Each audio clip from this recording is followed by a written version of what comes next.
আলাইকুম।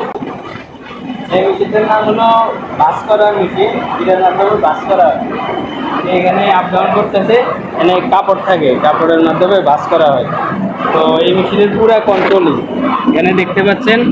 Magnetic contractor, এরপরে আপনার বিএফডি বা ইনভার্টার যেটাকে বলা হয়, ভেরিয়েবল ফ্রিকোয়েন্সি টাইপ। আর এটা হচ্ছে আমাদের কন্ট্রোল প্যানেল। কন্ট্রোল প্যানেলে আমরা অন অফ করতে পারি। এখন অফ, এই যে অফ হয়ে গেছে। আবার এই যে এখন অন। আর এই যে কাউন্টার মিটার কাউন্ট করতেছে। কাউন্ট সেন্সরটা কোথায়?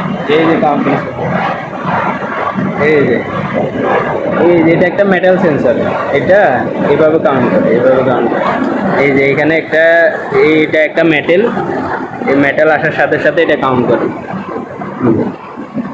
এটা ঘুরে। আর দুইটা মোটরকে একটা বিএফডি দিয়ে সিনক্রোনাইজ করা হয়েছে। এই যে একটা মোটর, এই যে একটা মোটর, আর ওই যে আরেকটা। এই দুইটা মোটরই একটা বিএফডি দিয়ে একটা ভলিউম দিয়ে স্পিড কন্ট্রোল করা যায়। এই ভলিউমটা দিয়ে এই যে স্পিড বাড়তেছে, দুইটা মোটরই একসাথে।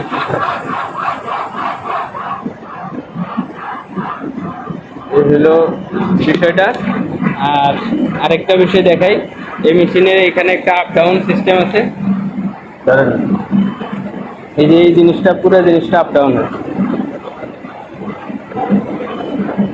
হ্যাঁ, এই যে উঠতেছে, এই সুইচটা চাপলে এটা উপরে, এই যে উপরে উঠতেছে। আবার ডাউন করেন এটাকে, এই যে আবার ডাউন হইতেছে। তো এটা পুরোটাই টেক্সটাইল ইন্ডাস্ট্রিতে, টেক্সটাইলের জন্য ব্যবহার করা হয়।